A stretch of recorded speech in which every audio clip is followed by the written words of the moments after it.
Test, test, test, test, test, test. The Wildcat captains are Hans Roman, Jacob Press, and Chuck Stefan. And thank you, officials. Test, test, test.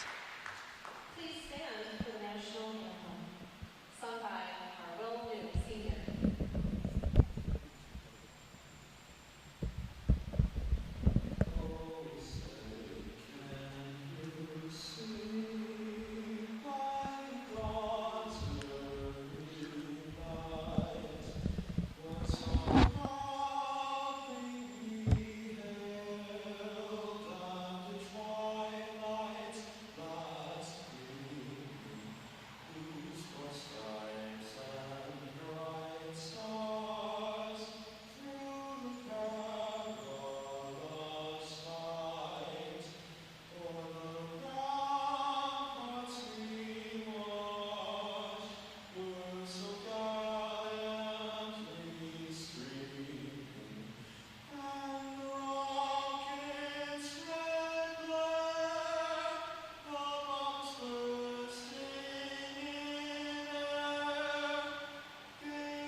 Test, test, test. Test, test, test. Test, test, test.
Test, test, test.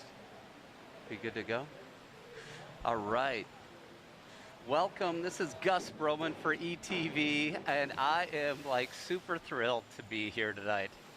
It is Eagan Boys Swim and Dive against Rosemount Irish Swim and Dive. So on a personal level, this is my 13th year of having a kid swim in this pool.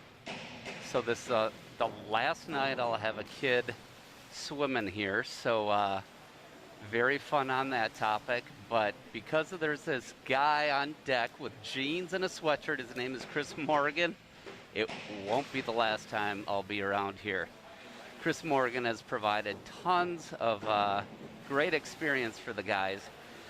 And going against Rosemount is epic. The 4 most memorable meets, 4 out of 5, has been against Rosemount. In 2009, 2010. Actually, we'll get into that on the 500, so stick around. You want to stick around for the 500, but because we're going to be doing diving first. There's going to be 11 dives, and the guys are going to score against Rosemount. Jason is not attending tonight's meet. He's our dive coach. He's been asked to do the color commentating for ACC's conference diving, so he's flying to Dallas to do that.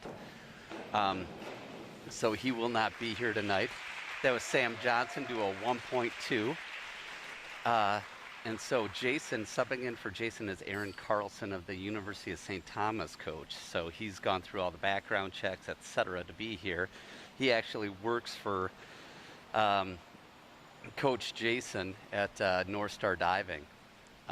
So he's has been an incredible diver. So the scores come in at 4.5 and 4. So more about Jason later on. So now we're looking at Clark here. He's doing a 1.7 forward 1.5 somersault pike.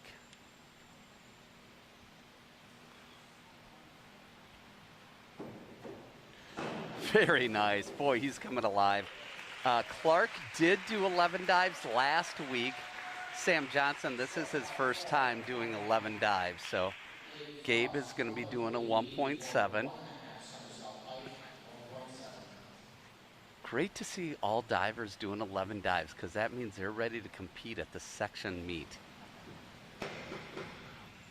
Gabe does a nice job, a little bit over on the flip, but that's fine. It's a 1.7. Those scores will add up. 5 and 4.5. Owen Kipp going to be doing an inward dive pike, 1.5. So his easiest dive of the evening is right now. Oh, very nice. Very straight, very subtle into the water. Nice job, Mr. Kipp. Scores come in at 5, 5.5. So Jacob Frost is going to be doing his easiest dive right now, inward dive pike, the exact same dive as Owen Kipp. Who wore it better? You judge from home.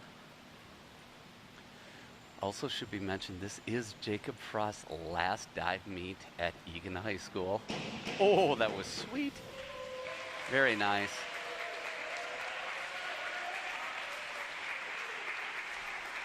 Six and a half and 7. This gets us into round 2. Sam's going to be doing a 1.5 somersault tuck, 1.6. This is Sam's first time doing 11 dives as a freshman. That's key. Really proud of this guy coming alive. Little over rotation, but he still got that done. Really good to see. 3-3, yeah, there you go. Ann Sims agreed there. Ann Sims is the judge here, so Aaron and Ann agreed on that. Clark doing a 1.7 dive here. 4 to 1 somersault half twist free 1.7. Ooh, I like that twist. Isn't that fun? You just think, all of a sudden he's like wandering and you're like, nope, nailed it. 5.5, 5.5. Bingo. Gabe will be doing a forward 2 somersault tuck, 2.2. Should be mentioned that Will New, the breaststroker, sang the national anthem. Just nailed it yet again.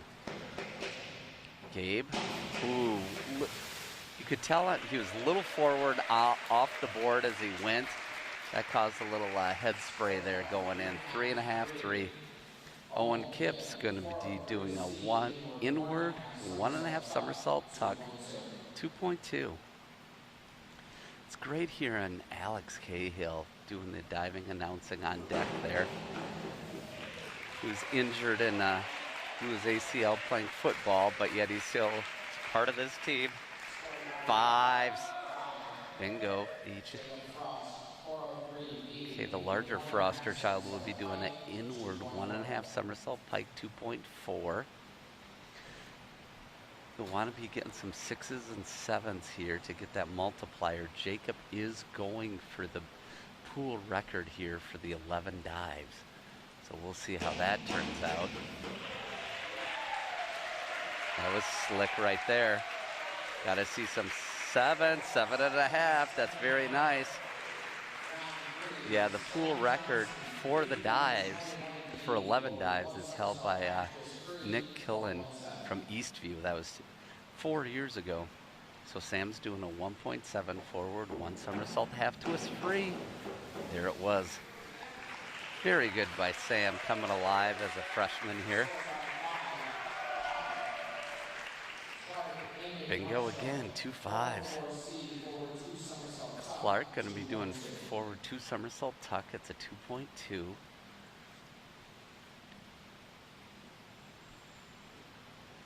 Nice approach. He hits that board well and solid.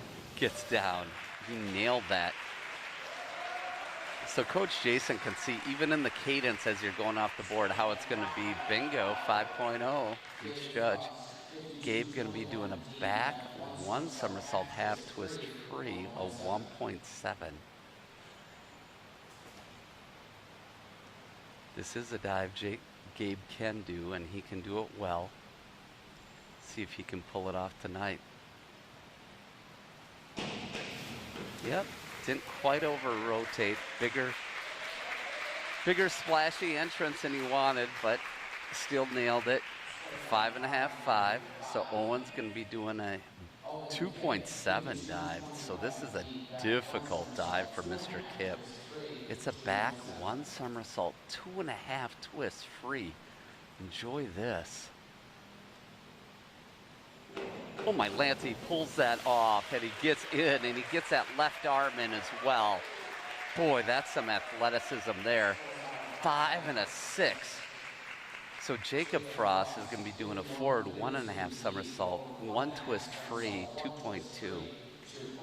Should be mentioned that Coach Jason actually brought these guys to his club to do some trampoline work, and it is really coming out right here. Jacob nailed that, absolutely nailed that. 7 and a 6, okay. This is starting round 4. So Sam had never done a reverse, and he was one of the guys who instantiated Jason to say, come to my gym and let's get on the trampoline. And this is really proven well. I mean, look at that dive. That is fantastic. A reverse 1 somersault tuck, 1.6. Are you kidding me? He had never done a reverse like that. And we got a bingo with a 4.5 and a 4.5. So it's great to have Jason with that type of pedigree, with access to diving equipment like that, to really get the guys confidence before they come here.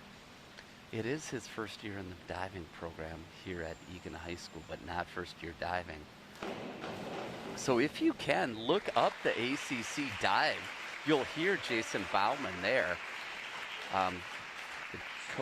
6 and 5.5. I mean, to think about that instead of coaching the guys here, he's commentating the ACC championships, which is probably the second best conference for swimming, if not third best, between the Pac-10, Big Ten, and ACC. But to have him be the voice of diving, and he is our dive coach at Eagan High School.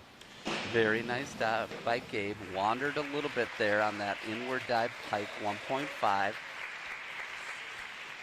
5s.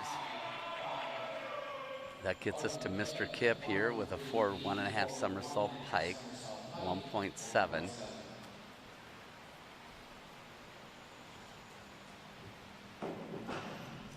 Oh, very nice. Oh, and he got it so clean. And so Jacob will be doing this exact same dive. So 6.5, 6.5. That's 8 times the judges agreed. So Jacob will be doing that same thing. Owen got a 6.5, 6.5. Let's see what the Jacob gets here. Good approach, good bounce, good thing, good entry. Like no splash whatsoever. Not even bubbles like a seltzer water. He just nailed it. 7.5, 7.5, bingo. Wow, very nice. Now we're starting round 5. So once again, this is the first time that Sam's doing 11, and he's doing this reverse dive now that he has that confidence. Very nice. 1.6 dive. That was a high degree difficulty there. 4 and 3.5. Boy, I really hope Sam does some club diving in the summer. He could really come alive. I mean, as a freshman doing this. Same with Clark. Hopefully they can get over to North Star, where Jason Bauman does a lot of great coaching. Clark, Eagan, Marshall. Inward, 1 somersault tuck, 1.6. Nice job, good rotation, little splashy on the entrance, 5 and a 6. This gets us to Gabe. He's going to be doing an inward 1.5 somersault tuck. It's a 2.2. Yeah, to have access to trampoline equipment, to just kind of do it over and over again and kind of get that right in your mind is so great. I mean, we're so blessed to have Jason Bauman, but that's what Chris Morgan does. He has access to literally world-class talent and talented coaches like that. I mean, Jason Bauman has coached Olympians. Gabe nailed that. I mean, that is good. The scores are coming in. It's a 5 and a 5.5. So Owen's going to be doing a forward 2 somersault tuck, 2.2. Owen's done a great job this season as well. Nice, good entrance there.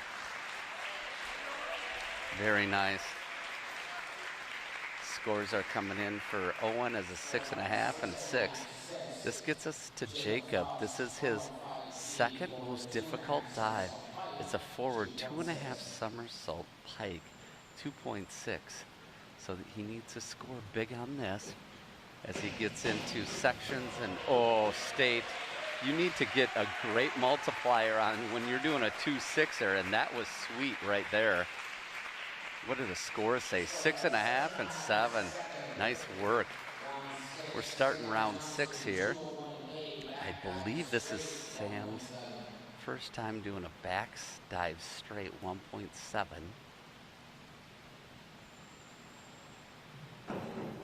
Nice. Really clean, really straight, very nice.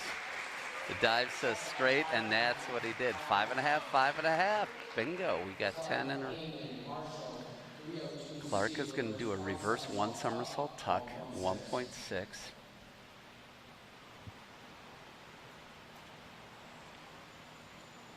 Right, he's approaching it.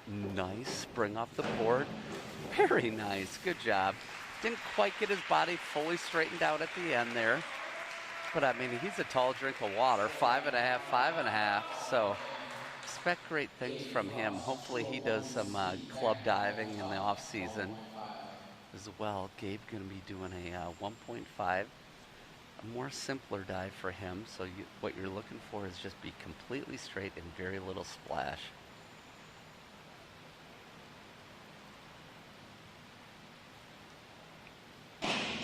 There you go.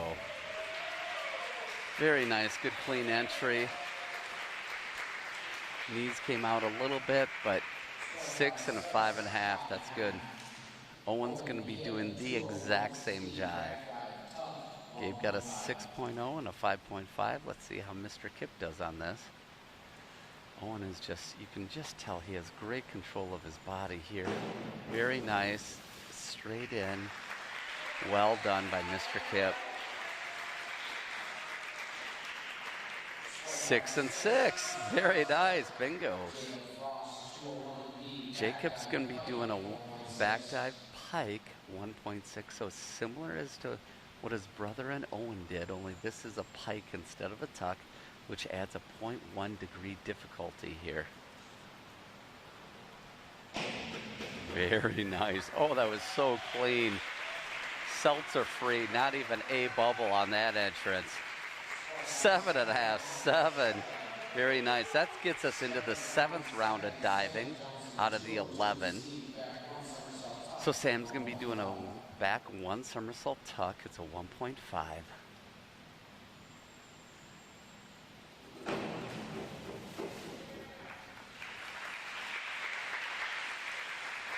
Sam's, the scores are coming in. 5 and 4.5.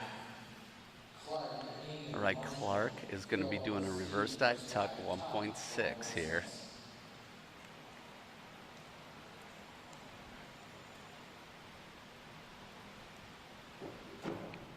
Oh, kind of a bit of a twister, didn't want that. So Aaron Carlson actually is a SUNY Fredonia graduate. He was actually national runner-up, 2 and a 3.5 by Clark. So, I mean, his pedigree is huge. A 4-time Division III All-American, 3-time honorable All-American diver. You know, went to zones. I mean, to really go to that national level at Division III is absolutely incredible. Gabe was still spinning as he went in there. Not quite the entry he wanted. 3.5 and 4. So Carlson actually has been with the University of St. Thomas coaching staff since 2017, 2018. You know, and that is transitioning to Division I. So once again, 4.5 and 5. Once again, it goes to show you the access that Chris Morgan has. I mean, the diving coach is out to do the ACC diving commentating, so he brings in a Division I dive coach. It is just incredible. We're just so grateful here at Eagan Swim and Dive. So Jacob's doing a back 1.5 somersault. Didn't quite get that over. He's nailed that a couple other times much better. But that, I think, 5, that 3.5, I think, unfortunately, that pool record is now out of sights for Mr. Frost based on that 3.5 score there. Gets us into the 8th round of diving here. Inward dive tuck 1.4, little meandering off the board, but he gets in.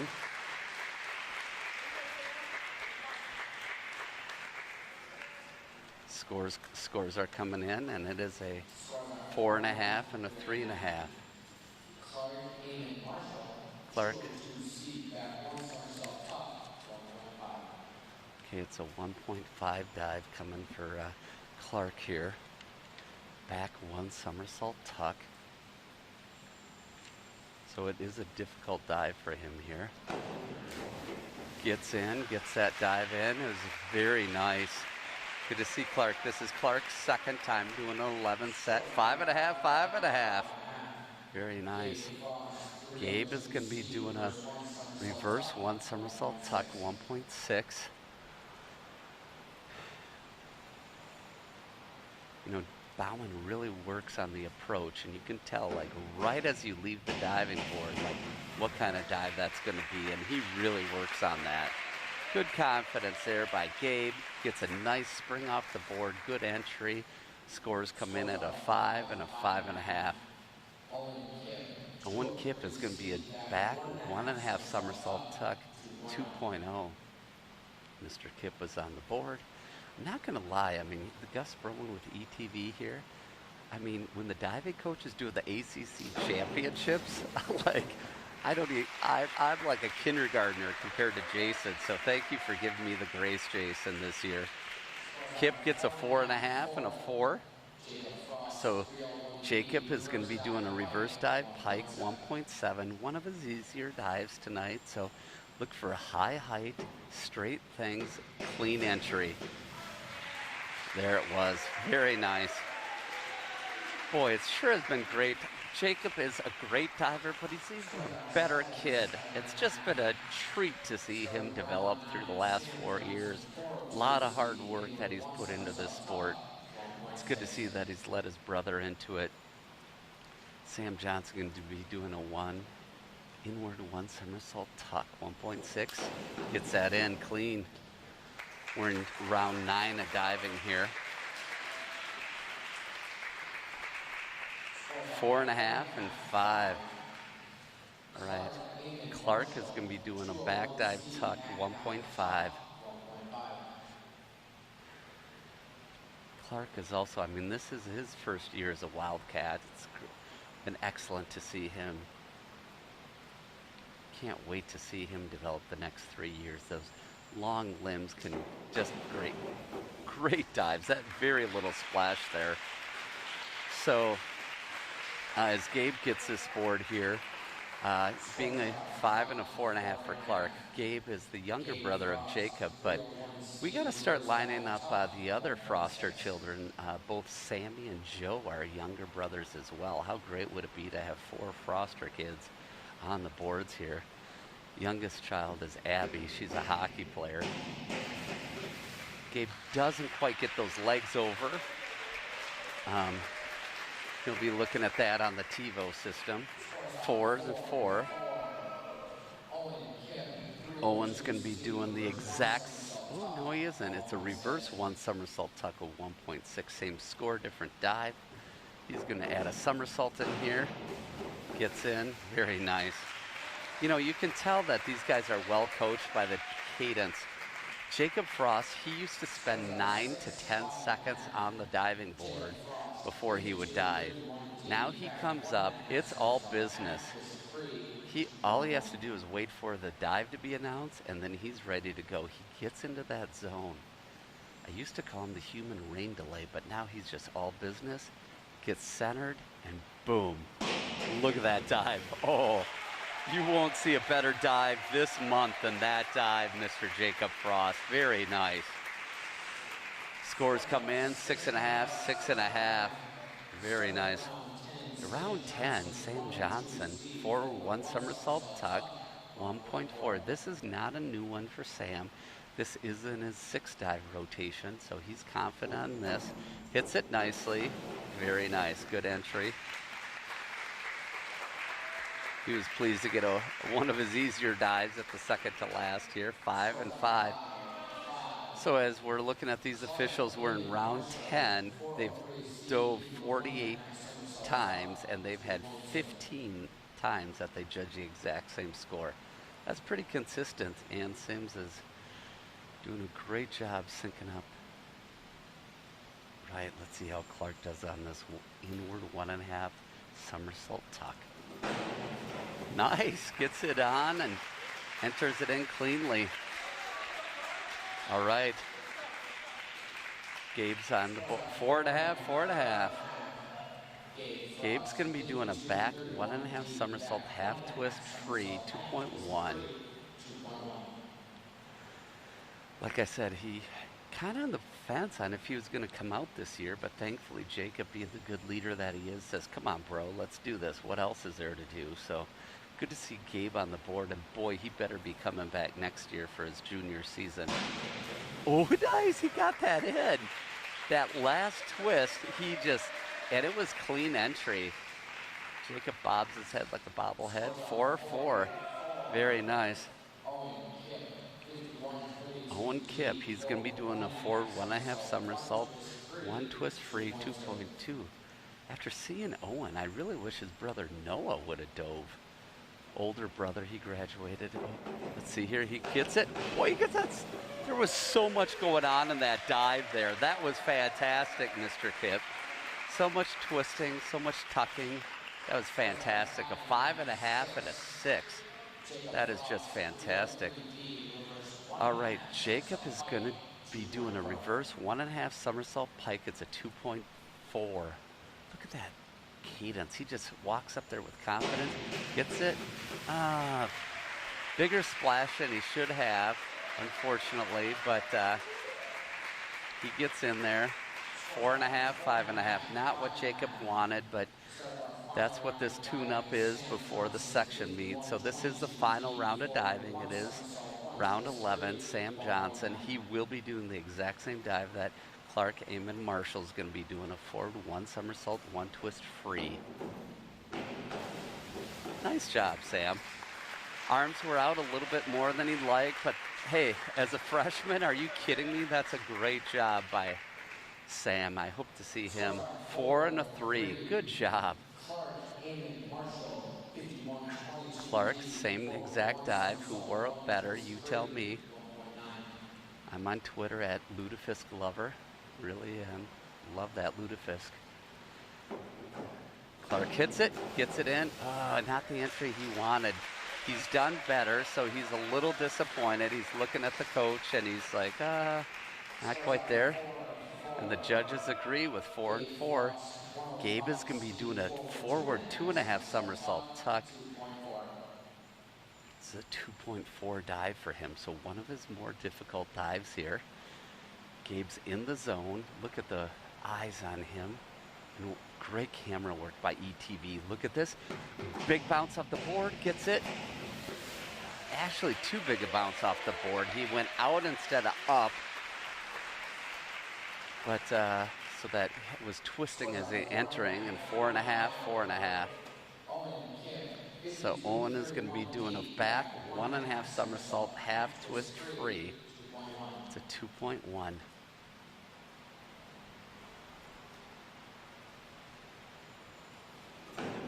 Nice, good entry too. Very nice work right there. That was fantastic, Mr. Kip. Owen's scores are coming in, and it's a 6.5, 6.5. That's a bingo. So your final dive of the evening is the most difficult dive. This is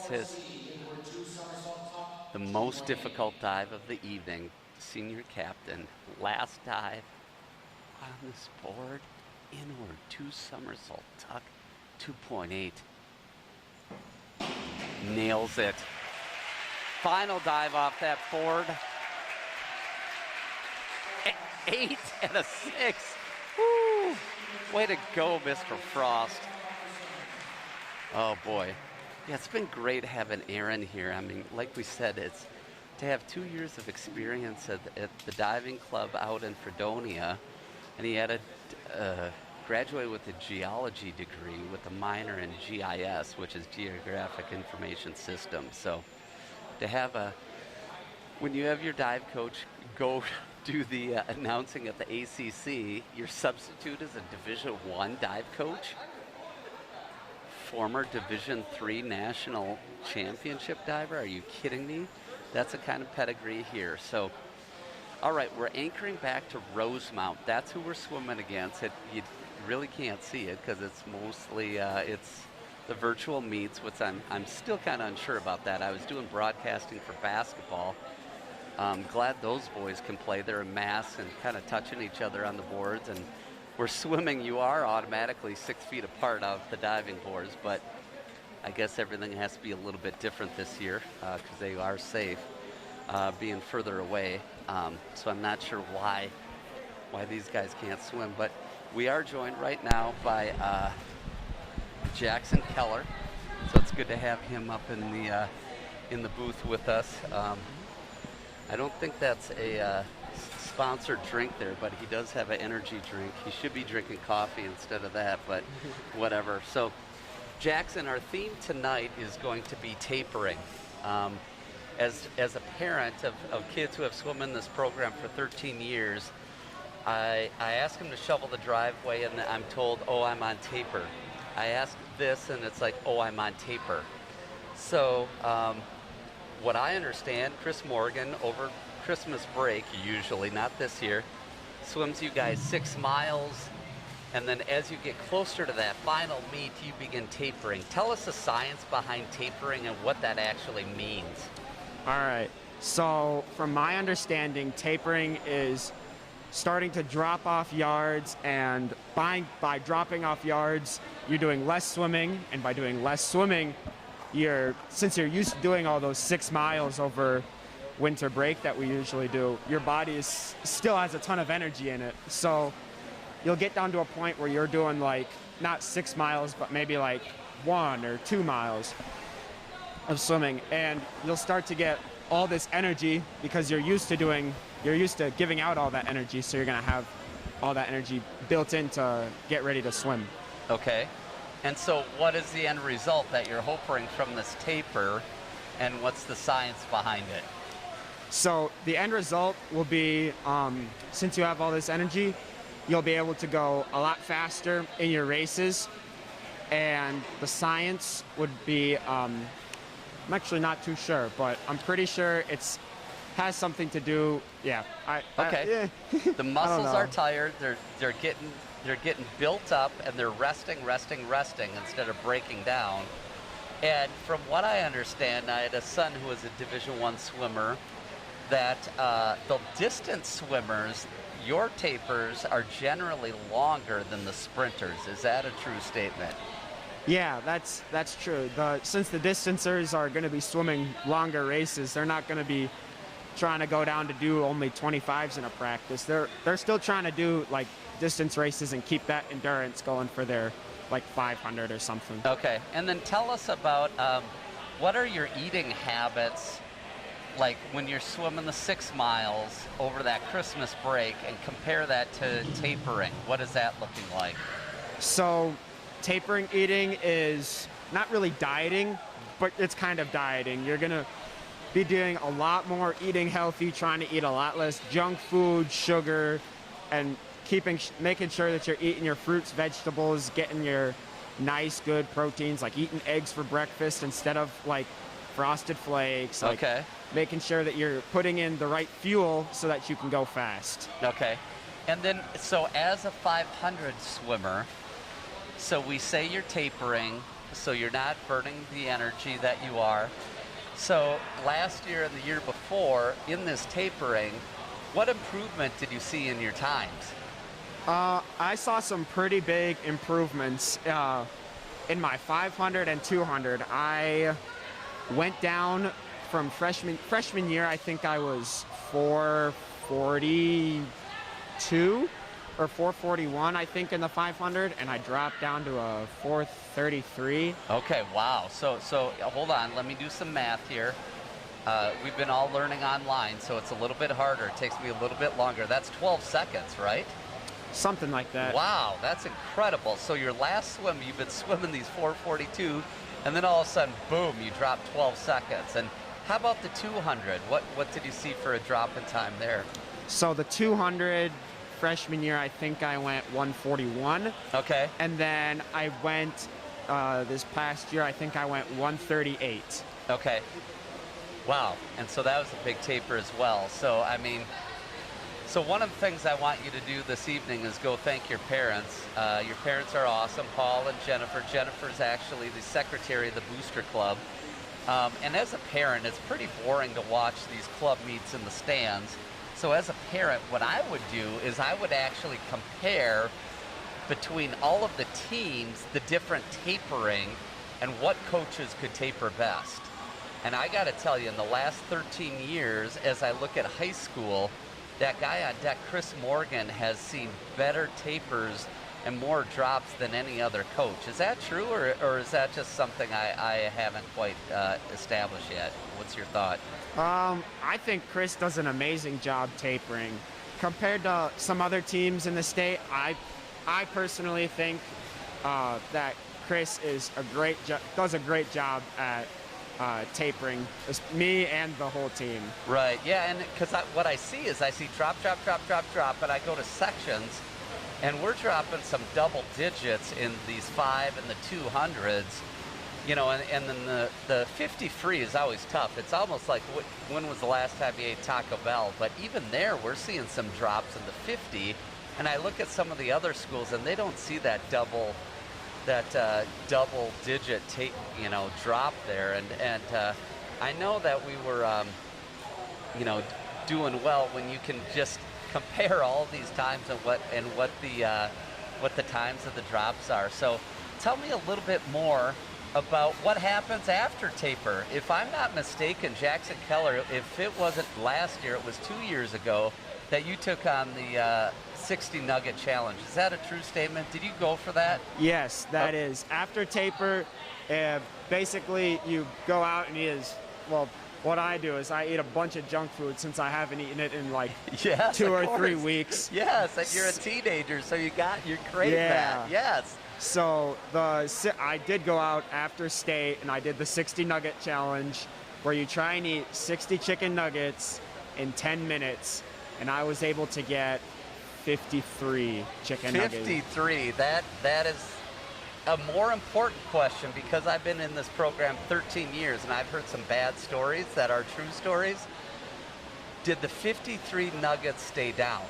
Yes, okay. It did in fact stay down. That is good. I mean, I'm actually pleased that you actually kept them down. I mean, it's okay you didn't get the 60, but I mean, what does the Lexington Diffley McDonald's do when you guys walk in? I mean, do they know that this is a tradition, or are they just cringing once they see this?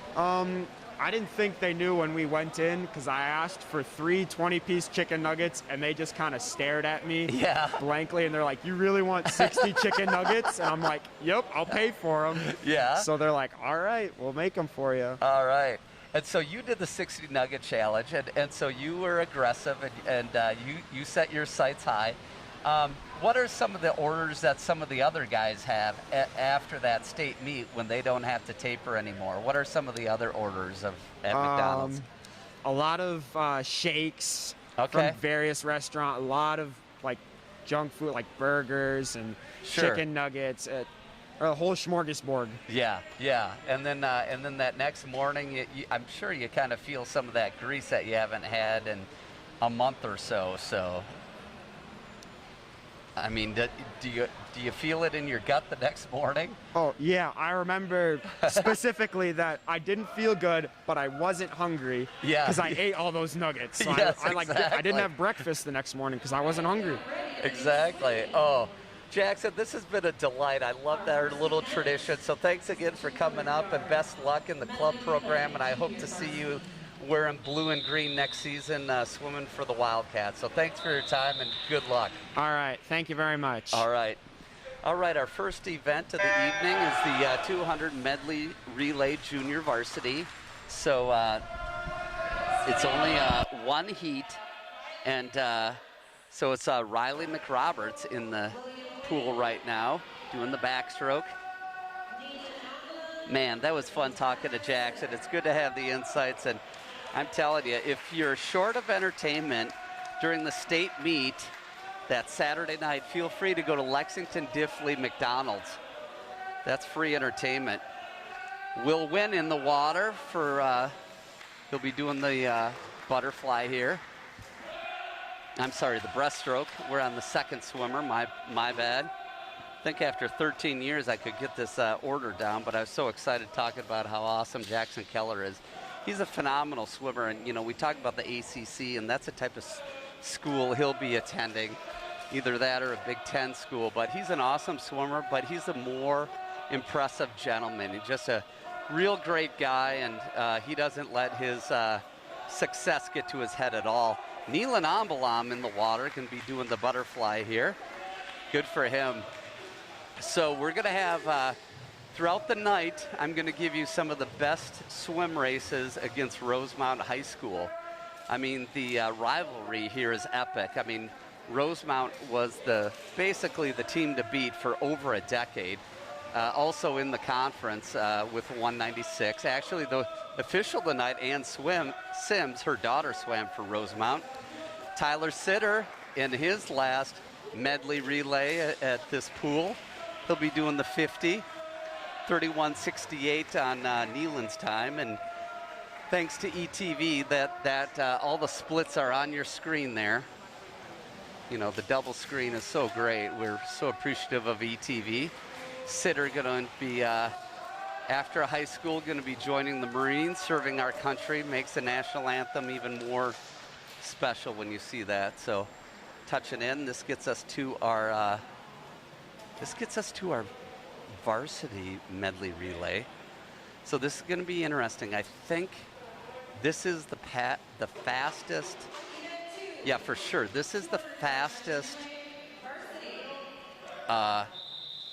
medley relay that Chris Morgan can put together for the medley here. Unfortunately, I don't have a seat time on this. No, I do. A 1:42.01 is the time to beat, so we'll see if we can do that. So lane 2 is Victor Santoyo Lopez, and he's swimming against his brother in lane 4, Emilio Santoyo Lopez. And then lane 6 is Tyler Burby. So it's good to see the brother combo platter here in lanes 2 and 4.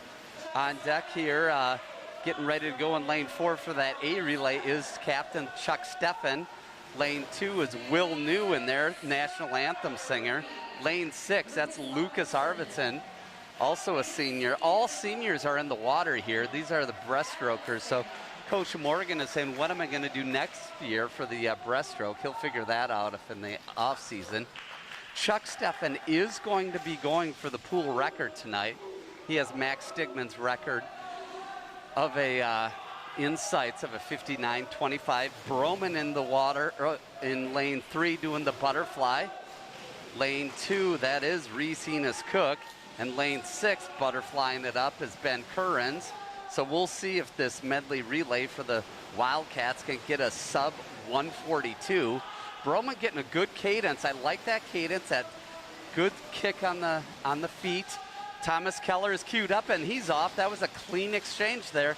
Broman won a 24.68. Thomas Keller, Jackson's younger brother's going crazy. In the water in lane 2 is Derek Bango. Lane 6 diving in is the other brother, Alex Bango. How fun. In 2 different races tonight, we have brothers going. It's going to be tight on this 142. It's 141, and it's a 142.72. So not quite the time they wanted in that lane 4, but we got sections. So full taper has not occurred yet. So plenty of time to shave that, and they will be the #1 seed in sections for this medley relay. So this gets us to that 200-yard freestyle junior varsity lined up. So yeah, in the sections, I mean, a reminder, Eagan is looking at doing an 8-peat. 8-peat at sections is what they have their sights set on. I mean, if you think about 8, that is pretty incredible. So lined up here is Lucas Hannon, lane 2. Lane 3 is Davin Chong. Lane 4 is Vidan Shrista. So watch these guys go. So back to Rosemount Eagan battling. It was 2009, 2010. Eagan goes to the Rosemount pool. Rosemount had not lost a dual meet in over a decade. They swim the whole night, goes down to the 400 free relay, touches in, it's a tie. Eagan celebrates, and Rosemount's like, what just happened? For the first time in 10 years, we didn't win. So, but it wasn't a victory either. And so that was Coach Morgan's 3rd year here at Eagan High School. So it took another 2 years. Rosemount came to Eagan's pool, beat them the next year, actually set the medley relay record, pool record here. And then the next year, so that would have been, 2011, 2012. It's lined up. It goes down to the 400 free relay. Eagan had to win in order to win the race, or win the night. Goes down, unfortunately, just as they go to dive in the water for the 4 free relay, Rosemount's A team feels the pressure. They DQ, falls in the water. It was terrible. This kid was crying. For Rosemount, he knew he just broke a 12-year record of not losing. And so the race swims. It was kind of anticlimactic because Eagan just had to not DQ and they won. They won, they celebrate, and then the crowd kind of goes down. And then it amps up again, and then it goes down, and then it amps up again. Coach Chris Morgan crawls off the pool deck, crawls into the stands, and yells, "You guys settle down and show some respect." Everyone in the pool just stopped. It was dead quiet. I'll finish the story in a minute. We just want to look at these times coming in. Davin Chong does a nice job touching in at a 2:08.58 in lane 4, 2:14.57 for Vidan Shrista. Lucas Hanna doing some nice yardage here. Getting this in, and hopefully, where's he going to be? 2:28.43, nicely done. This gets us to the 200-yard freestyle for varsity. Finish his story in the next 50. It'll be Roni Shrista, the senior. This is his last time swimming this 200-yard freestyle in this pool. Miguel San Jose in lane 3, Johnny Mezaritsky in lane 4. And they're off. So Chris Morgan, after the guys go up, go down, cheer down, crawls off the pool deck into the stands and yells, "You guys settle down and show some respect." And it was as if a tornado came in and everyone was just dead quiet. No one knew what to do because they had never seen that before, to have a coach yell at a team after they won. But the lack of sportsmanship just irritated Chris Morgan. I was at that meet. It was quiet for about 4.5 seconds when all of a sudden people started clapping. You know who was clapping? The Rosemount Parrots, showing the respect. After Chris Morgan yelled, "Show some respect." It was just an incredible moment, and you know what? That was actually the turn of the tide. And after that, there have been dual meets since then, and that was 2011. So now Eagan has a 9 years winning streak against Rosemount. So more on that winning streak during the 500. We have 2 more stories about Rosemount to say, because that's who we are swimming against. So coming into this, these touches here is Miguel San Jose leading. And then shortly behind him is Johnny Mezaritsky.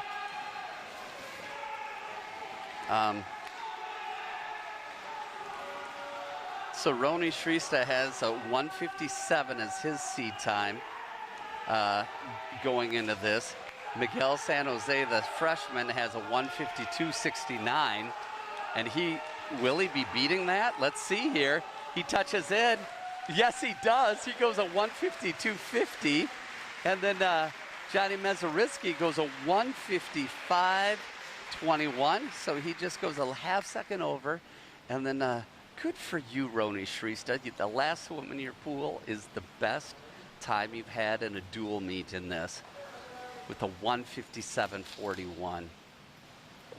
Beats his time by 0.2 seconds. These seniors, it's an emotional night. I mean, this year has been crazy, but these guys are still knowing the times that they need to beat to get it done. So this gets us to the 200 IM junior varsity.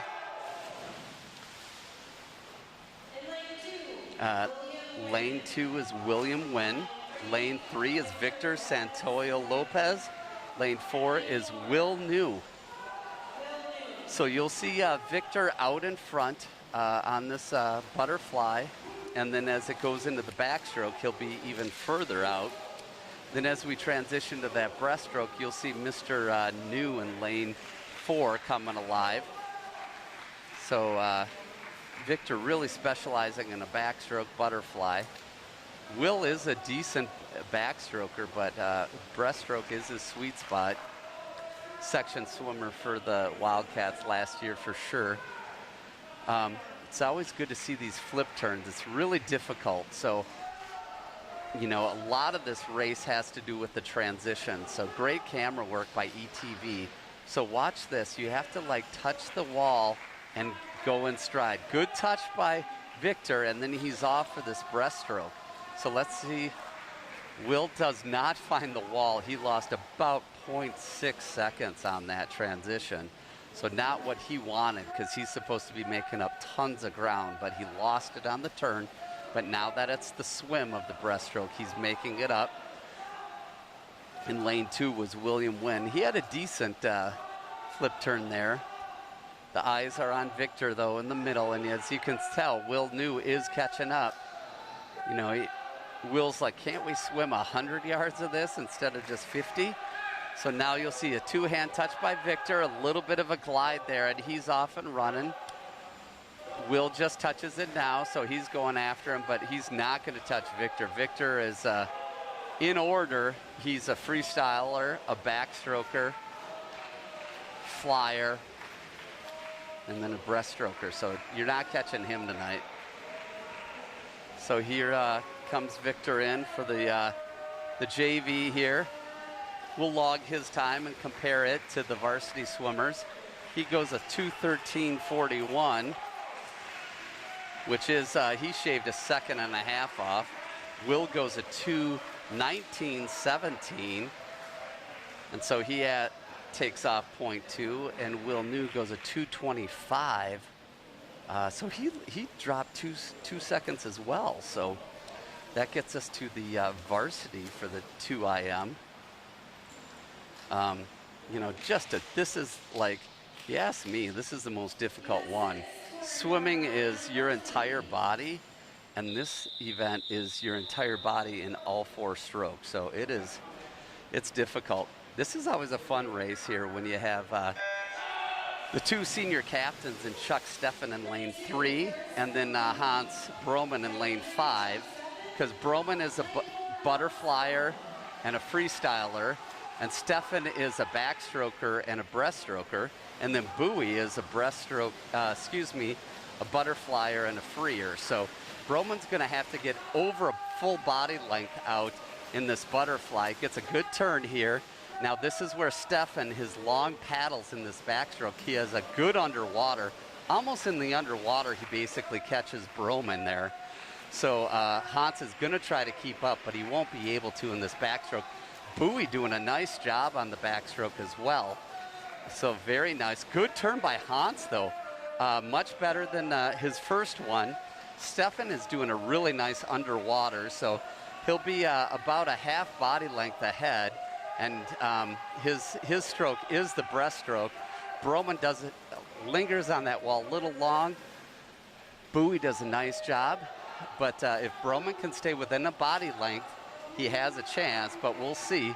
Chuck is so good. He is going for the pool record tonight, trying to take down Max Stigman's record of 2018, so 3 years ago. Bowie doing a nice job. He gets both hands on that turn, gets that turn. Broman actually staying closer than he really should on this breaststroke. So the times to beat for these boys, Chuck Steffen has a 2:04.82. Broman has a 2:06.04. Touches the wall. They're yelling at Hans to say, go, go, go. Broman gets into the freestyle. It's over a body length. Chuck doing a really nice job on the long strokes. He's doing a real nice job. Bowie does a nice job on his turn. So for seedings, for sections, Chuck will probably be second. I think there's the East Ridge guy faster, and then Hans will be third. So it's good to have depth in the most all-around stroke. I mean, when you have two guys going after it, this is good. Chuck goes a 2:04.65, so he drops some. Hans goes a 2:06.03, so Hans drops a 1/100th of a second. Bowie cashes in with a 2:13.16, so he was the only one who added time there with 2 seconds there. Boy, this gets us to the splash and dash down and back 50 free junior varsity. The lineup, you know what? Who's missing from this lineup is Tyler Sitter. That 50 free is his favorite, but he's not in this lineup tonight. So what I want you to look for on this start, great camera work by ETV. Look on the start whose arms go out the furthest and how far they get. One year we had a guy who was trying to touch the backstroke flags. He was going to get paid $40 by the guys. They collected a kitty to see if Jack Huseman could touch the backstroke flags. Couldn't quite do it, but watch the air on this. And they're in the water. Yep. There they go. Lane 1 is Riley McRoberts.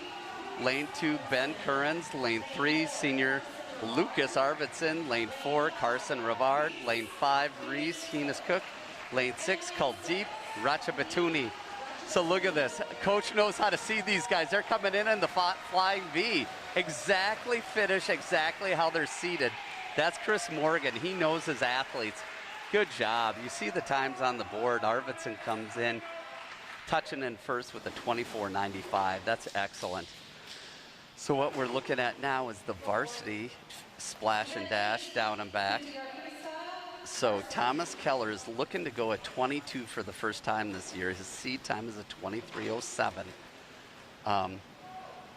Incidentally, Emilio Santoyo Lopez has hit that 22 mark, but Thomas Keller has not, so his sights are on that.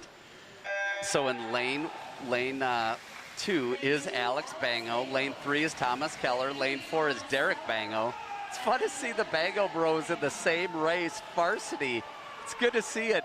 You got Keller in between the two Bango bros. This is fantastic. They're going hard. Keller is accelerating like a train, and he's just coming in. Is it going to be a 22? It's not. It's a 23:10. But boy, is that a good time. 23:10 is 300ths slower than he's used to, than his seed time.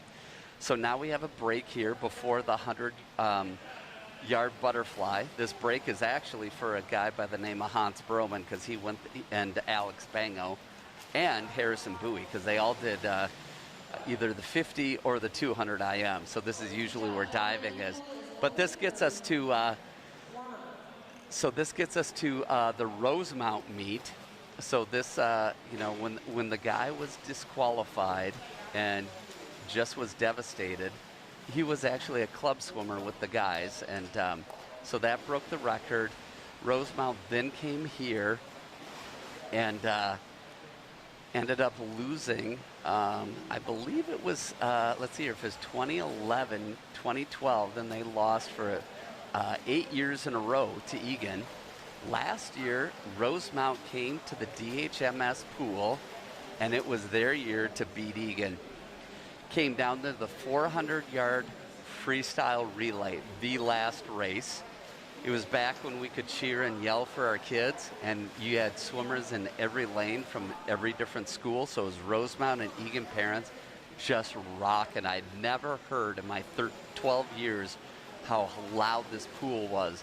And it came down, and Jackson Keller anchored the relay, touches in to keep the streak alive, and Eagan wins that race. So it was in that 400 freestyle relay, we're 4 senior swimmers for Rosemount. So they said, shoot, that was our time to beat them in a dual meet, and it didn't happen. So that was the 3rd time that it was an epic battle between these 2 schools. That gets us to the 4th time, which was section finals. Last year, Eagan had 6 section titles in a row. 6 in a row. They were the New England Patriots of the 90s. Everyone just wanted Eagan to lose except Eagan. It goes down. Every point was counting. It gets down to that 400 freestyle relay, and Eagan needed to win in order to keep that 7th section title. Goes down. They were within about a body length, and then boom, all the magic happened. Jackson Keller dove in, was able to out-touch the Rosemount guy, and what that did is it clinched the 7th title, section title in a row. Because the scoring is so goofy, the parents didn't realize that there was a bonus point for winning, and so we thought that Eagan had lost, but instead there's 2 bonus points because it was a relay. It wasn't until the Eagan girls swim team erupted in the stands that realized, whoa, Eagan won, because many of the parents, including myself, thought Rosemount had to get 3rd place in order to make up that differential. Eagan won, and I'm making up the number. I'm not good with numbers, but it was in the 600s. It's like 634 to 635. I mean, when you have that many points, every swim counted. So that was able to clinch that 7th straight section title for the Eagan boy Wildcats. So really incredible race, which gets us back to who we're swimming against tonight is Rosemount Irish. Still unsure why they're the Irish, yet their school colors are navy and yellow. If you have an Irish friend, I mean, ask them. Can't quite figure it out. I always thought that it was the luck of the Irish was green, but who am I? So some really epic races here, and you know, so the Medley relay here, they took down a pool record time that was set by Burnsville in the early 90s, and they took that down in the Medley relay. That ended up now going to the Eagan Wildcats. They set that record in 2016. So it's good to see. It's you want your record board to have your times on it, not just other schools' times. So good for them. But Rosemount has had a great program, and actually the coaches there, one of the assistant coaches is Andrew Michelson, who is the head girls coach for Eagan Wildcats. So it is friendly competition. And actually another coach, an assistant coach for the girls team here, Carl Kinseth, active member here. His boy was a swimmer for the Irish last year. He was on that 400 freestyle relay and scored tons of points for that team. He actually was an assistant coach at Rosemount for the boys team. So he's an assistant coach for the girls team here at Eagan High School. He's an assistant for the Eagan boys team. I don't think he has that role this year. In addition to that, he also has been the Dakota Hills Middle School coach. So Carl has just been a real committed guy to this program. His day job is, he works in PC hardware at Thomson Reuters, which is just down the street, actually an employer of over 7,000 people in Eagan. So it's great to have that commitment. So it's great to see these long-standing program, people, and, through the years, seeing Andrew. Andrew does a great job. He's also a teacher at Falcon Ridge Middle School, the head coach of the girls team. So great guy. So in the water now, lane 3 is Tyler Burby, lane 4 is Carson Rivard. And the swim community is super close. I mean, we talk about Andrew Michelson. He also is a coach at Town and Country. But he also works in the summer at Giggles. Great place for walleye fingers. Why does he work at Giggles? Because Megan Weiss, who was an All-American swimmer at Visitation, her dad, Giggles Weiss, actually owns that and hires swimmers to run Giggles. So it has some, the mini donut beer, dill pickle beer, and the walleye fingers, so some great things. So if you want to see some committed swimmers, go to Giggles at the State Fair. So in this 100-yard butterfly junior varsity, you see Tyler going like crazy. The cadence is just spectacular. He's just coming in hard, and his time is going to be nice here as he finishes off. One more stroke, nice. Good hard touch in by Burby. That was fantastic. And how does that compare to his other times, you ask? Much better. He went a 105.58 tonight, which shaves 0.4 off. And then Carson Rivard also touches in with a 111.24. So he shaved 1.4 off. So good to see those times.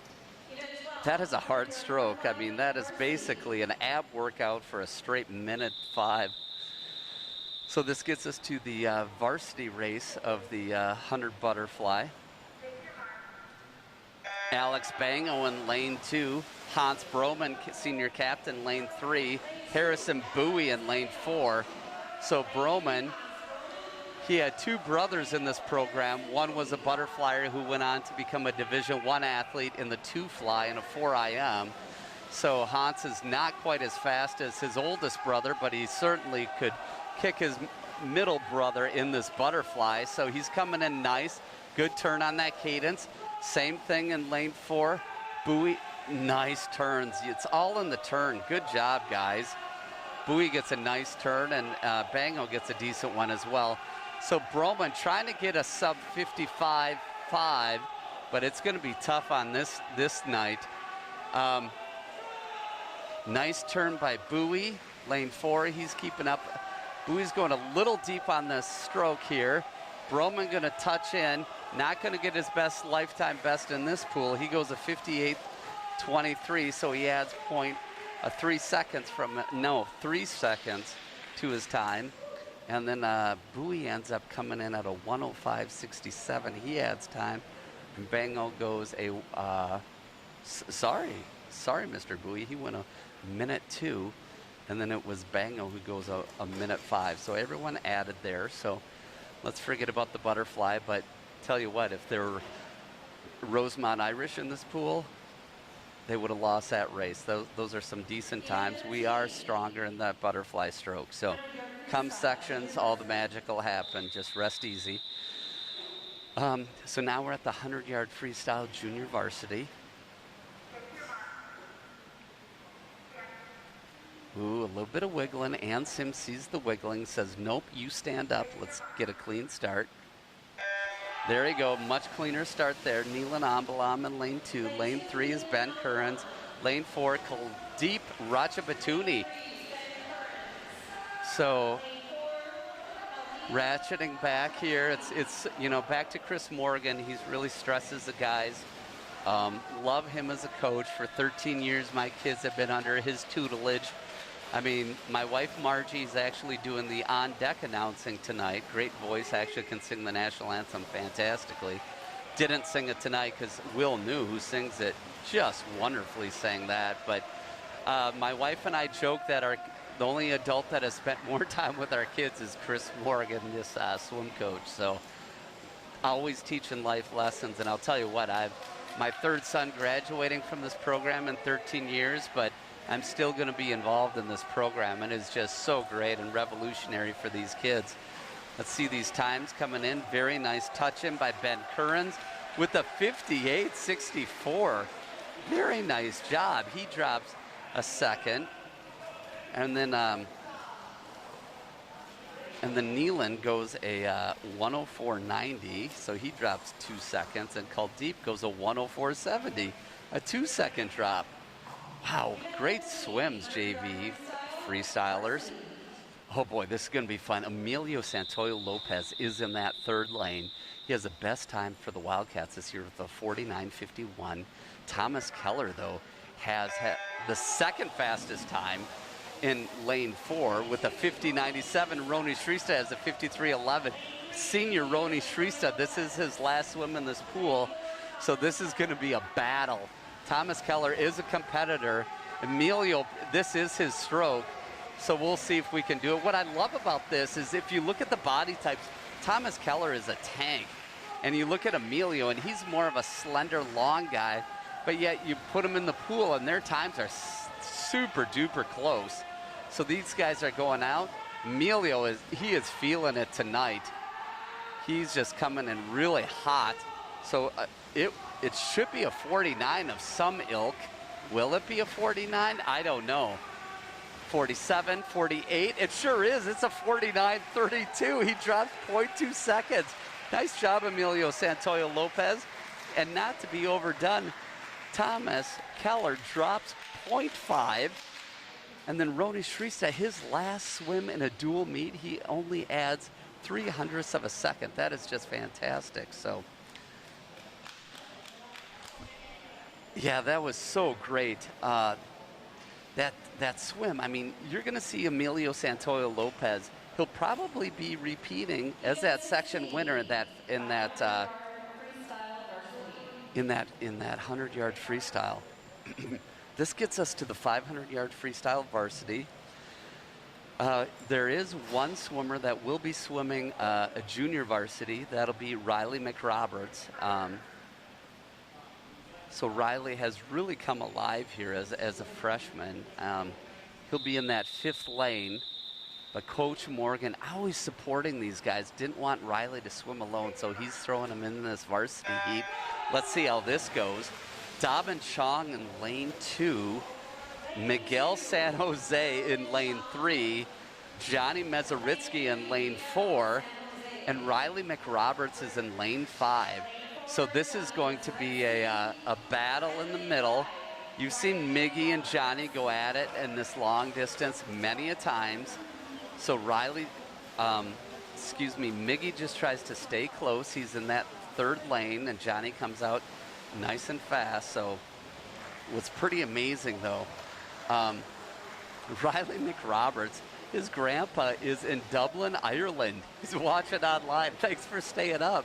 This is fantastic. I believe they're 7 hours ahead. So are you kidding me? It's 2 in the morning. I mean, that is a committed grandfather, so that is great. Riley is a freshman on this team, and just a great kid. And he's given it his all. This is a really tough event, this 500. But thanks to ETV and supporting, this is the first time that they've ever been in this pool area. So we are so grateful for their commitment to show this. This is just fantastic to have the support, so grandparents from Dublin, Ireland can be watching in Eagan High School. So it's good to see the views and on YouTube to see how many people are dialing in, because it is such a great way to have this sport. All right, so this is 20 lengths of the pool. This is not for the faint-hearted. So Jackson Keller, who was with us after diving, won state in this event. He's only swimming club this year.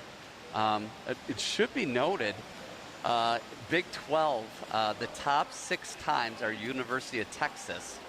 And in that University of Texas are 2 Minnesota swimmers, one that swam at Edina and one that swam for Minneapolis Online. That is Peter Larson and his younger brother, John Thomas Larson.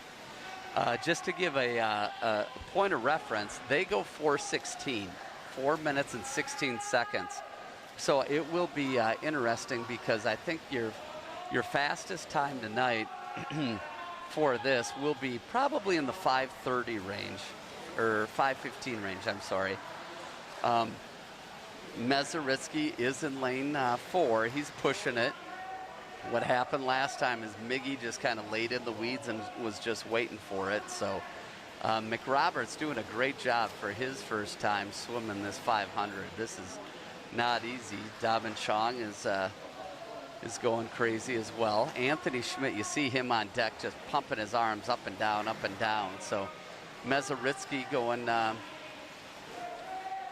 crazy. He's still that half body length away. Watch his underwaters. He comes up. He unfortunately takes a stroke, or takes a breath before that first stroke. So we'll watch them closer as they come into this last turn.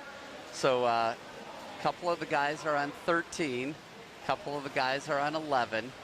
So as we see him coming in here, you'll see Mezaritsky, instead of pushing off and getting one stroke and keeping that streamline, he comes up for a breath of air. So you see Miggy in lane 3. He takes a stroke. He gets out past the flags. Johnny takes a breath, and he doesn't get up, past those flags. So really what's going on here is Miggy is better off the walls than Johnny, but in between, Johnny's swimming really well. So he just takes that breath right away instead of taking that stroke in. So easy for me to say up here. I already have plans to go to Eagan Public Arms for a little British pasties after the meet, so I don't have to be swimming real hard. Doing a good job. Miggy is coming out a little bit more spirited than usual.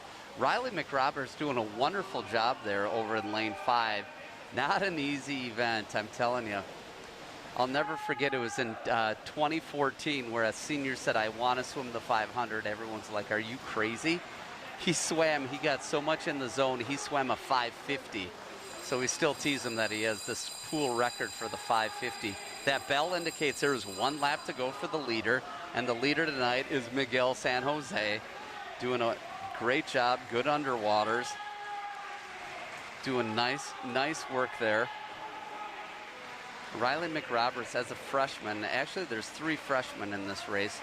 Miguel San Jose in lane 3, Dabin Chong in lane 2, Riley McRoberts in lane 5. So there's a bright future for this.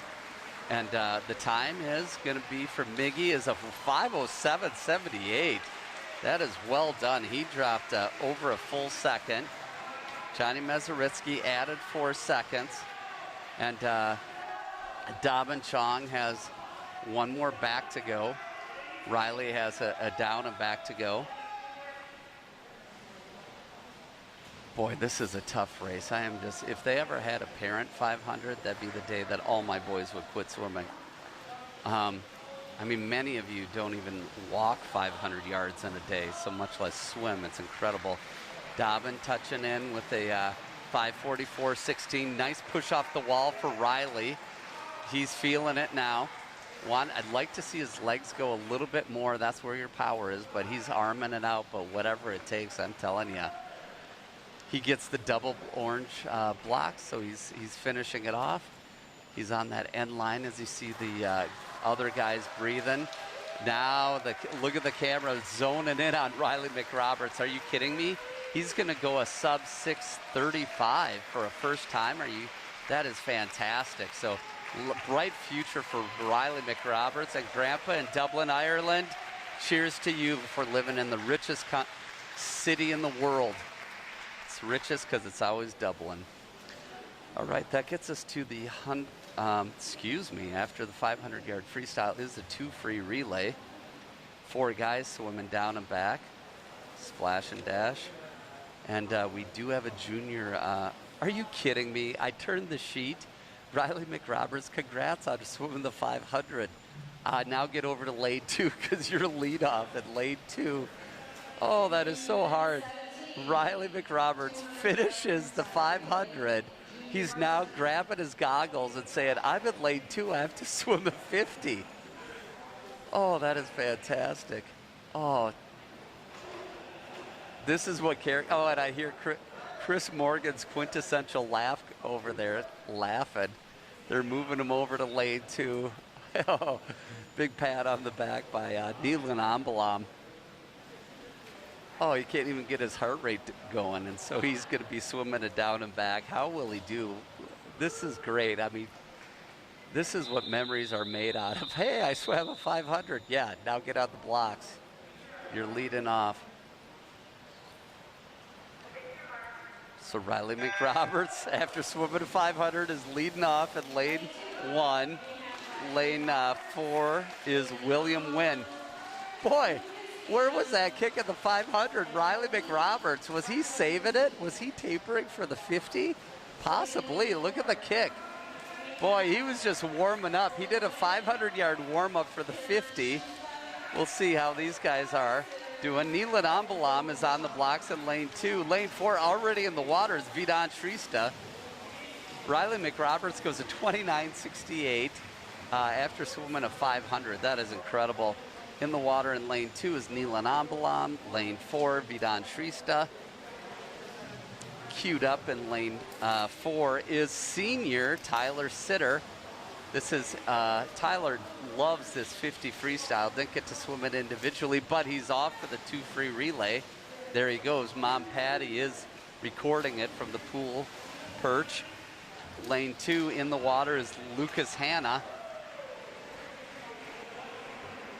His very last down and back for Mr. Sitter here.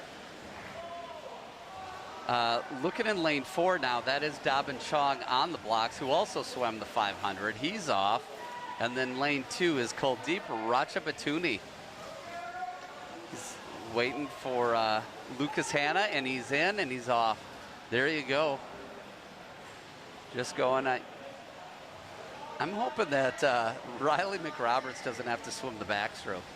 Be nice to give him a race off, wouldn't it? All right, touching in lane 4 is Dabin Chong. Nice time there. And then coming in is lane 2 is Kuldeep Ratchabatuni. All right, touching in, there you go.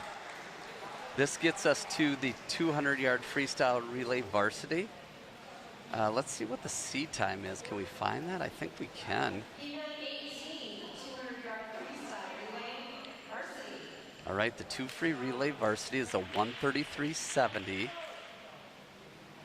Be interesting to see how they do. This is a different lineup than he's done before, so I don't know what to see here. But in lane 2, that is senior Lucas Arvidsson. Lane 4, Derek Bango. Lane 6, Carson Rivard.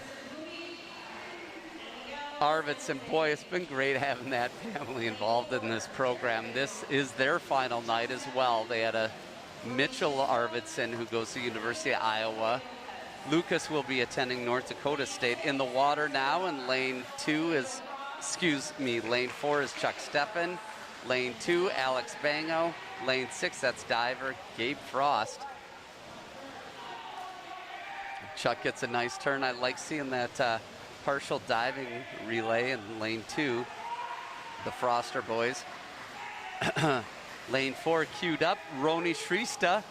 Lane in the water, lane 2, Harrison Bowie. Lane 6, Jacob Frost. Good splash and dash going on. The power's in the back. So you just see the kick, kick, kick. It's great to see. All right. Oh, Emilio Santoyo Lopez is the anchor for this. So we're expecting a great time here. Lane 2 is Miguel San Jose. Lane 6 is Johnny Mezaritsky. Both of these guys just swam a 500, so they actually had to heat off, not like Riley McRoberts, who went right in right away. So the time to beat for this A relay is a 150. I'm sorry, I lost track here. A 138, and they did. Well, that was the B relay. A 133. They didn't. They added 3 seconds. But such is life. So that gets us to the backstroke for the junior varsity. So 3-second add for that A relay, but we'll see how Chris Morgan moves the chess pieces here for sections, because you know the swimmers can only swim 2 individual events and then 2 relays, so he has some pieces to move around here. So.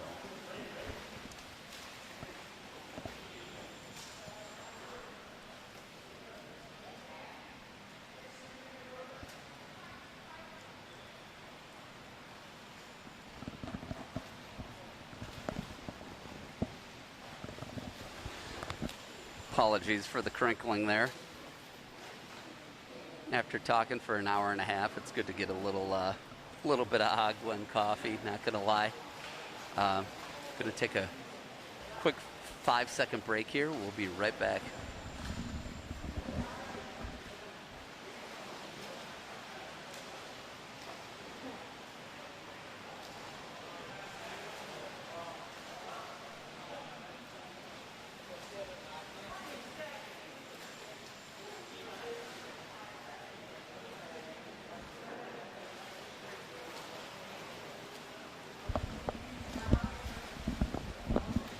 All right, this is Gus Broman for ETV.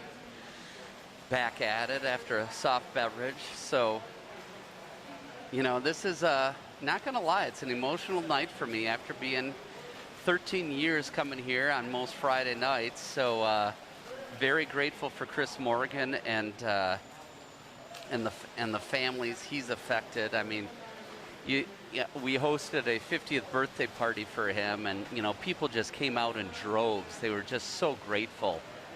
You know, I think back to the you know, I'm just going to list the families that can't say enough about Chris Morgan: Bockhorst, Bonifacio, Cahill, Cairo, Chambers, Chipman, Dawson, Dersher, Lee, Frost, Johnson, Keller, Knutson, Kong, Krause, Lemieux, Miller, Wynn, O'Keefe, Parker, Shube, Stigman, Streed, Wagley, Appleton, Zenner. I mean, the list just goes on and on. That's just to name a few. But, I mean, you have guys that are Division I football players, Division I athletes that say my favorite coach is still Chris Morgan.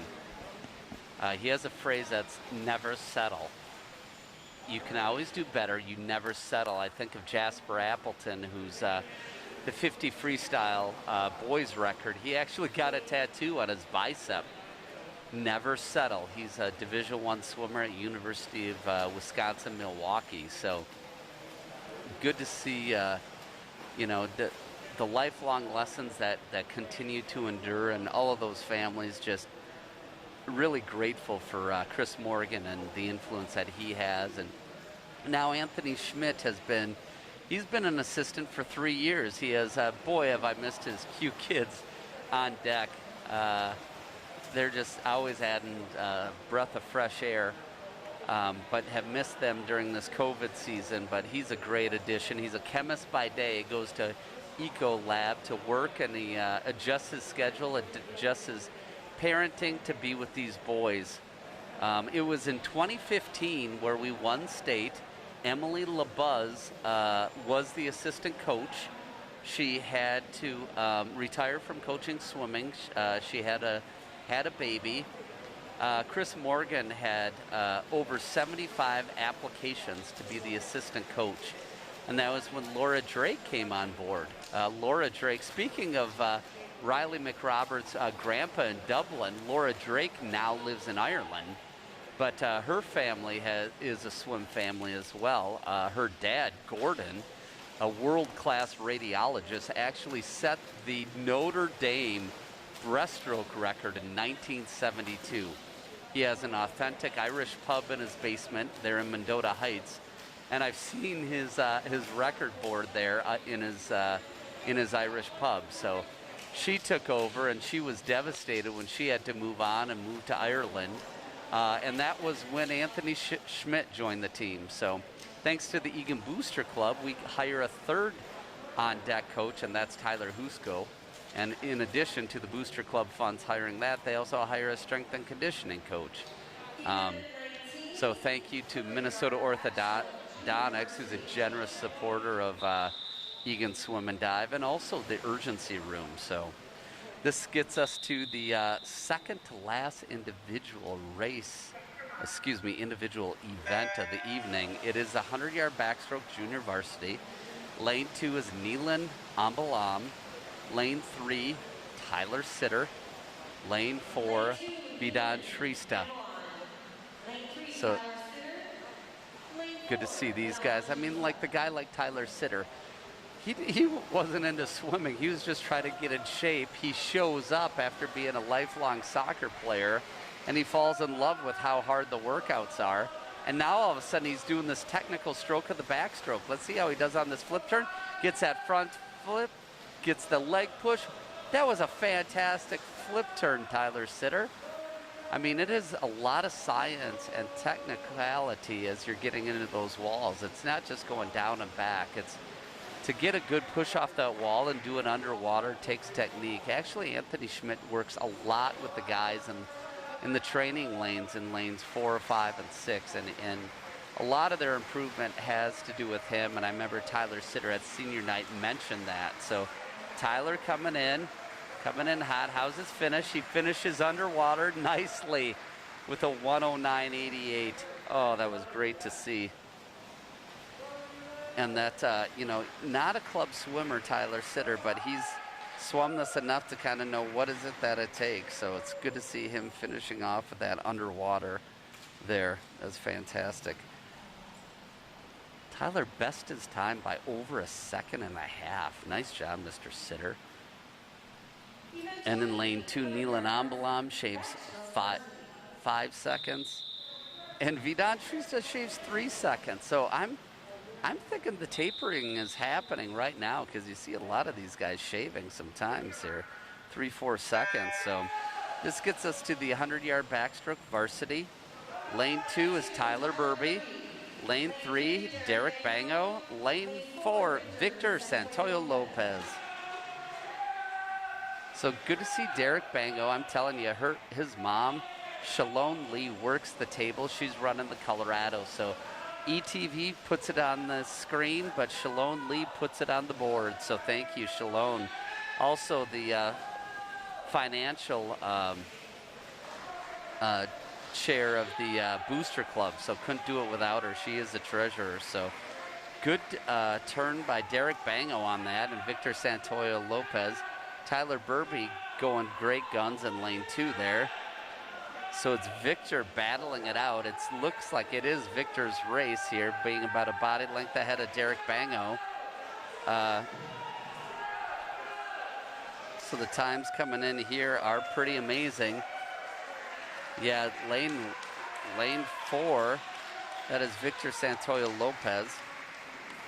So he dropped over 5 seconds.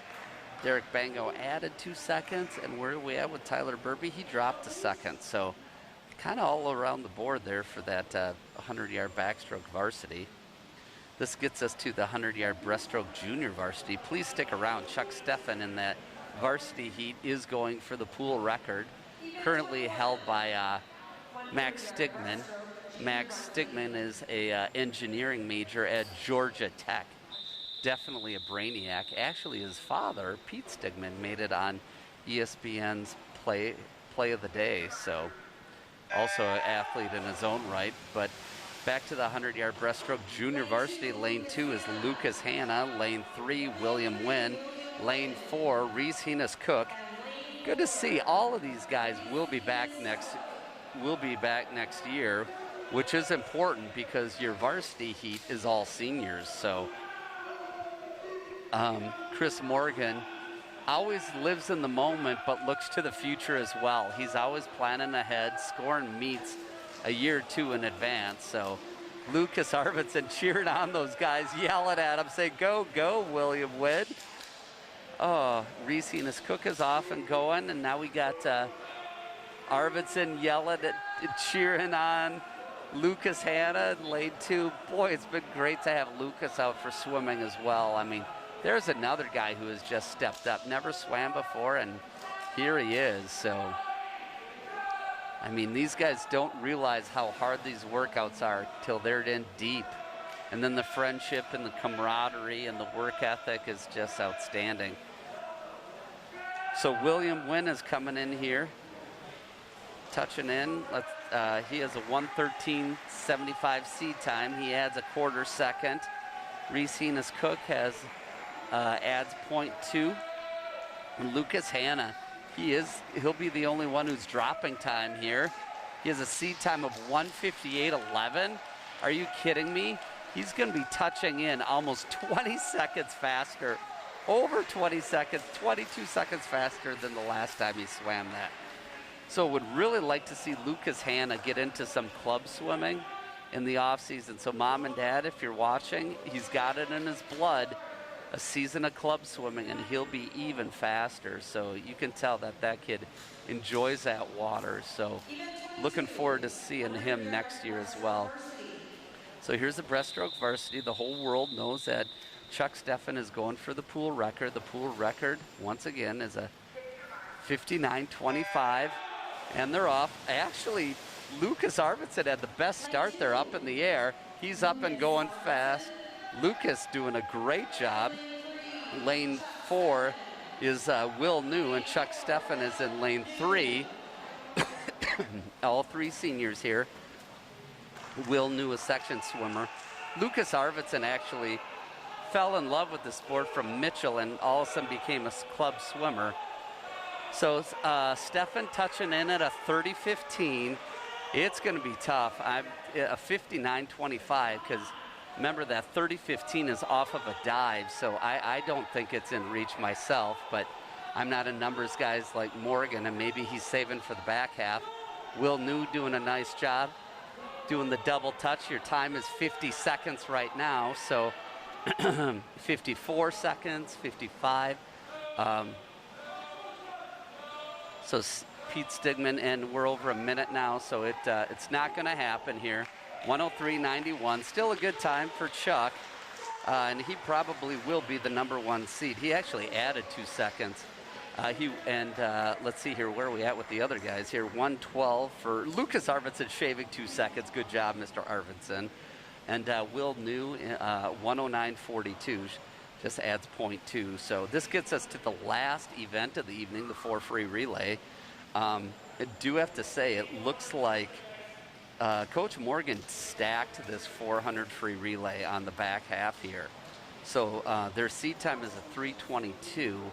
So we'll see how that goes to see if they can beat that. So it's the last event of the evening. So Coach Morgan, knowing that Chuck was going for the record, knows there's disappointment in Mr. Steffen. First guy he walks over to it, he masks up, he goes, talks to Chuck, but Chuck has left his mark on this program in many other ways. So as of thousands of other swimmers, he won't be on the record board, but he'll always be in our hearts. So this gets us to the 4 free relay junior varsity. It's only one race here, one lane here. It's Ben Currens in lane 1.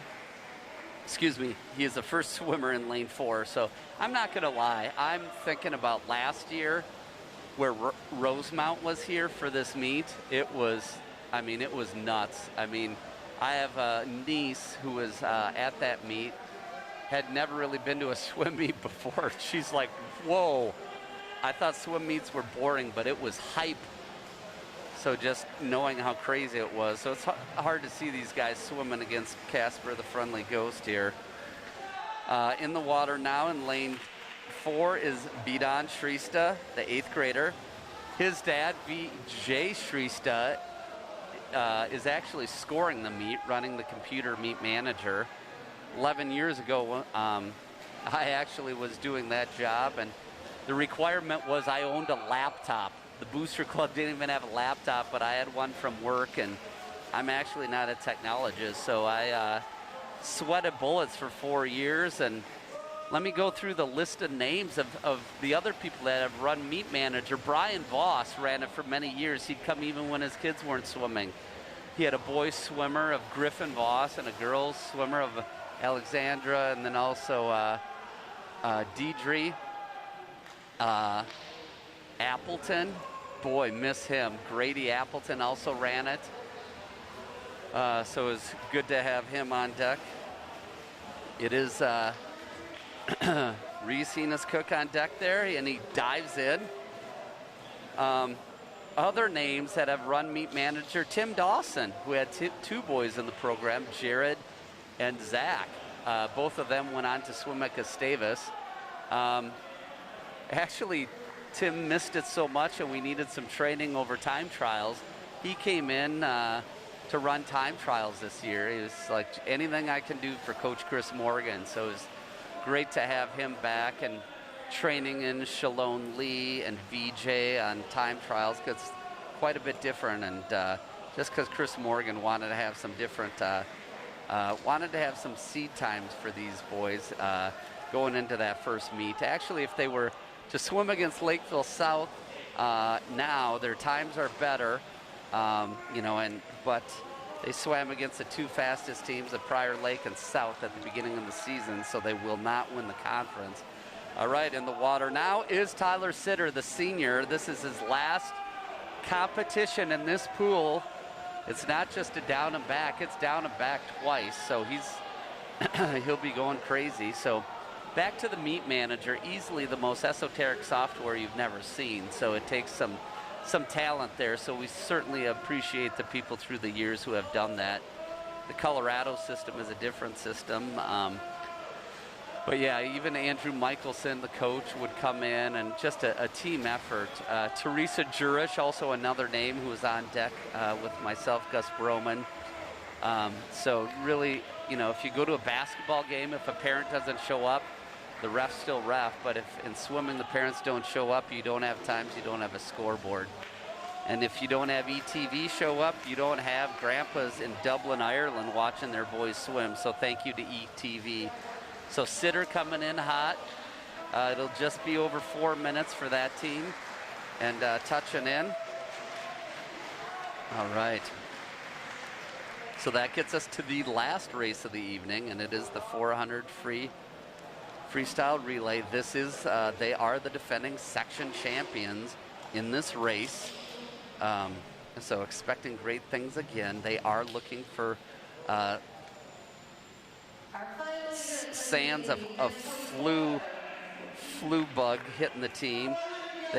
This team should be 8-time section champions, but you never know with all the crazy things going on this year. All right, they are keyed up. It's a 3:22 is the time to beat. In lane 2 is senior Roni Shrista. Lane 4, Thomas Keller. Lane 6, Davin Chong. Keller is going like hotcakes. Boy, look at the kick. It is just a monster splash going on. Thomas Keller, I'm on my feet. There isn't another team, but it is exciting to see these guys racing. His split comes in at a 24:31. Really good. You can see the other splits on your screen there. Davin Chong in lane 6 went a 28:49.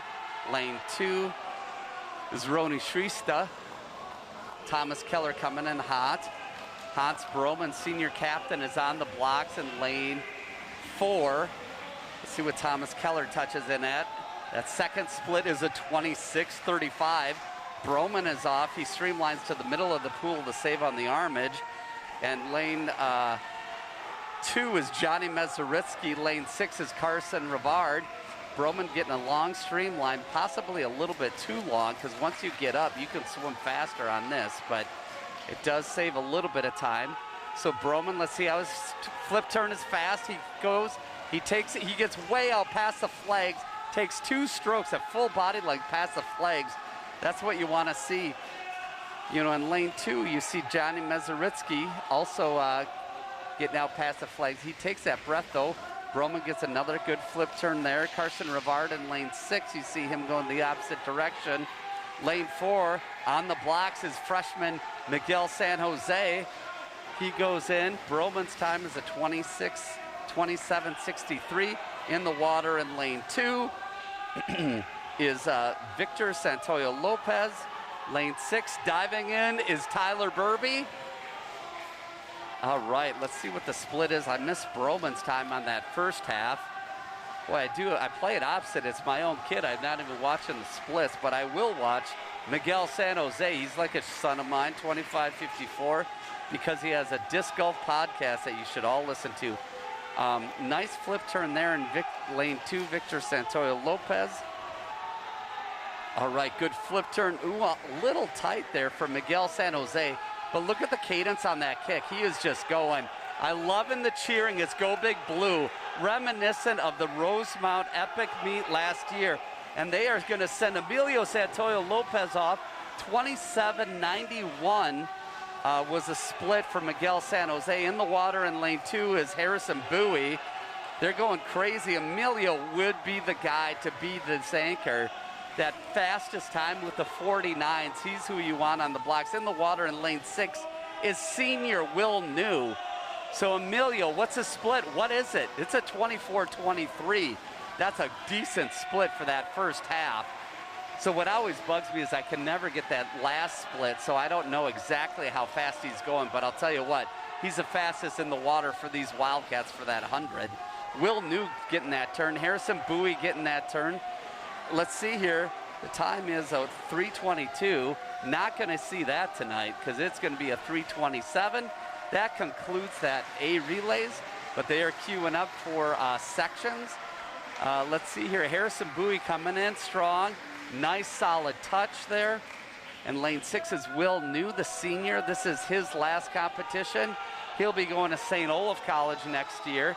I will miss him singing that national anthem. Will, way to finish that off right in front of official Ann Sims. So, wow, what a night. So, not going to lie, I've missed the Rosemount swimmers in the water because last year is something I'll remember forever, as well as that race in 2010 and 2011. And but they'll be,